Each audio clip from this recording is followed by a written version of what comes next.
Na aula passada, nós falamos de potencial elétrico, né, e a sua relação com a energia potencial elétrica. Gostaria de explorar algumas propriedades do potencial elétrico. Vamos dar uma olhada na lousa? Tem algumas coisas importantes que a gente tem que saber sobre ele. Então, a primeira delas eu já demonstrei na própria aula. Estou pegando aqui um campo elétrico uniforme, né? Vou aqui colocar uma carguinha, né? Tá aqui a carguinha, né? E o que a gente percebeu mesmo quando a gente coloca uma carguinha em um campo elétrico? Nós percebemos que existe uma força que atua sobre ela e essa força, né, tá aqui, ó, na mesma direção e no mesmo sentido do campo, né? Lembra disso? Lá da demonstração, né? Quem não viu ainda, dá uma olhada no vídeo anterior. A nossa conclusão sobre o deslocamento dessa carguinha foi a seguinte, né? Ela saiu de uma região aqui, ó, onde tinha um potencial elétrico, e ela acabou vindo para cá, ó, numa outra região que tinha um outro potencial elétrico. Certo ou não? Por que ela se deslocou mesmo? Porque foi um deslocamento espontâneo, e no deslocamento espontâneo, no deslocamento natural, a carga perde energia potencial elétrica, né, e converte essa energia em energia cinética. Esse é o movimento natural. A nossa conclusão que foi importante sobre isso foi o seguinte: como o trabalho, né, foi positivo, é o trabalho de uma força motora, a gente sabe que o trabalho é Q, potencial de partida, né, menos potencial de chegada. Uma das conclusões da aula passada era que o VA no deslocamento espontâneo era maior do que o VB, certo? Essa é uma propriedade, tá? Como é que a gente entende essa propriedade? Vamos copiar esse campo aqui, ó. Deixa eu copiar esse campo aqui, né? Desse jeitinho aqui, ó. Passar ele para cá.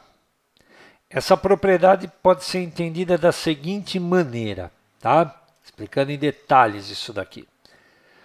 O potencial elétrico, essa grandeza relacionada à energia potencial elétrica, ele diminui no sentido da linha de força. Entendendo um exemplo, ó. Se aqui, nessa região aqui, eu tenho, né? Eu tenho um potencial elétrico aqui, ó. Vamos dizer de 20 volts, pode ter certeza que aqui, ó, o potencial elétrico é menor que isso. Vamos dizer que ele seja 15 volts, num exemplo, tá? Um exemplo. Aqui, ó, para cá, ele vai ser menor, ele vai ser 10 volts. E para cá, ó, ele vai ser menor ainda, ele vai ser 5 volts. Então a propriedade é essa, ó. O potencial elétrico ele diminui no sentido da linha de força. Sempre, qualquer que seja o campo. Não precisa nem ser um campo uniforme como esse. Memoriza. O potencial elétrico diminui no sentido da linha de força. Vamos fazer uma outra propriedade agora. Uma outra propriedade que eu acho bem interessante, ó. Então eu tenho um campo elétrico uniforme aqui, né?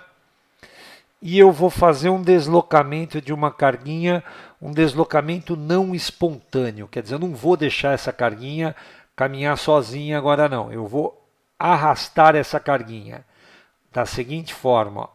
A carguinha está aqui e eu vou trazer a carguinha para cá, ó.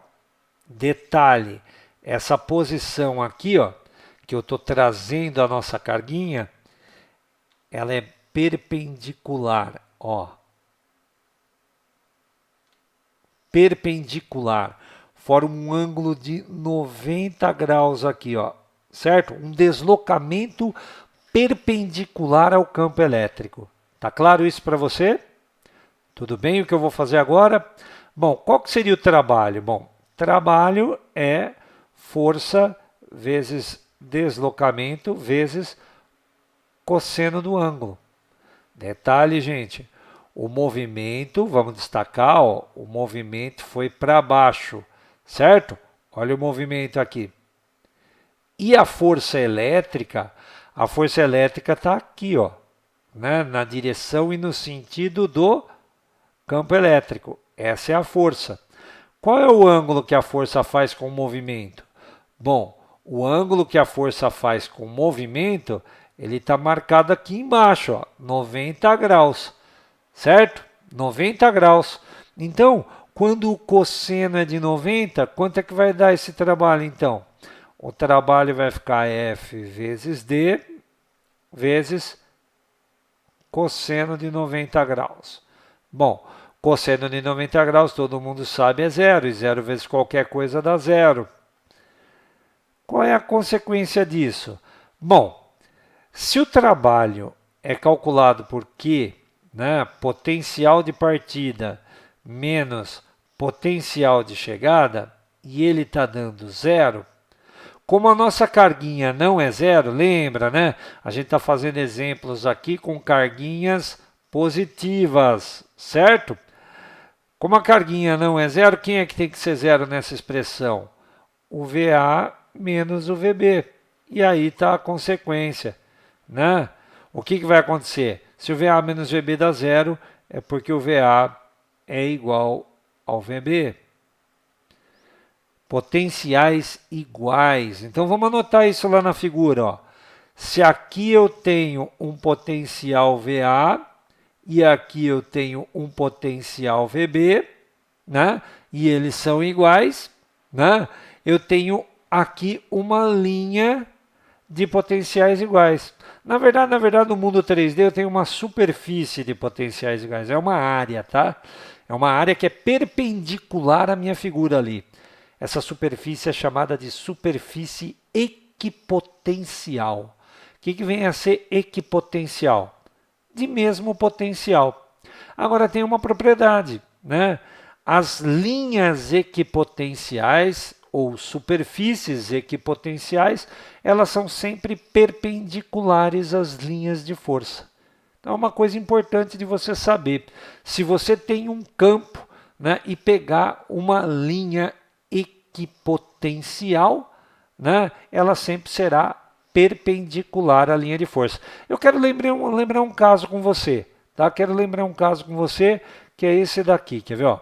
Quando você tem uma carga pontiforme, o campo, ele não é assim, ó. O campo, ele não é um campo desse jeito aqui, ó, quer ver? Ele não é um campo radial. Lembra das primeiras aulas sobre campo, gente? Campo radial é aquele que lembra aro de bicicleta, né? O campo não é um campo assim, ó, radial. Vamos dizer que a carga seja positiva. Como é que é esse radial? Se a carga é positiva, o radial é para fora. Tá lembrado isso das aulas de campo ou não? Campo radial e apontado para fora, campo radial e apontado para fora. Né? Aqui, ó, vai ter uma outra linha aqui, ó. Radial e apontado para fora. Desse jeito aqui, ó. Radial e apontado para fora. Né? Radial, opa, bem aqui, ó. Radial e apontado para fora. Radial e apontado para fora. Olha só o campo. O que seria, né, uma equipotencial nesse campo aqui? Ah, é uma linha perpendicular ao campo na mesma distância da carga. Então aqui eu tenho uma equipotencial, aqui eu tenho uma equipotencial, aqui eu tenho uma equipotencial e assim vai. Equipotenciais são perpendiculares ao campo. Dá para imaginar a figura que vai se formar aqui, né, da superfície equipotencial de uma carga pontiforme? Sim, é isso mesmo, né? É uma circunferência. Então eu teria aqui, ó, assim, ó. Desculpa aqui, mas desenhar com o mouse é sempre muito difícil, né? Olha só a superfície equipotencial, né?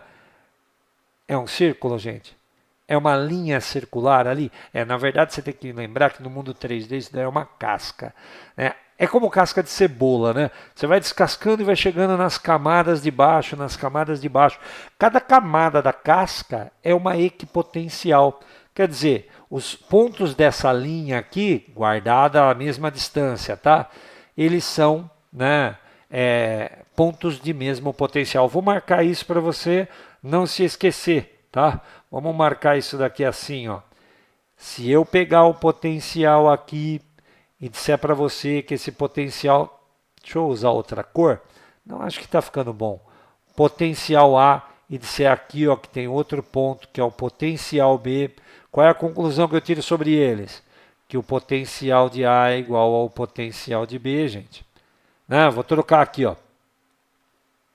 Se eu anotar aqui, ó, esse ponto e esse ponto, chamar esse ponto aqui de VC, né? Chamar esse ponto aqui de VD, significa que o potencial de C, o potencial de D, são todos iguais. Por quê?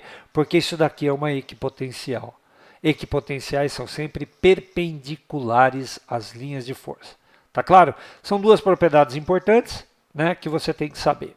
A primeira, que o potencial elétrico diminui no sentido da linha de força, e a segunda, que os potenciais são iguais em linhas perpendiculares ou em superfícies perpendiculares às linhas de força. Tá claro isso para você? Tudo bem?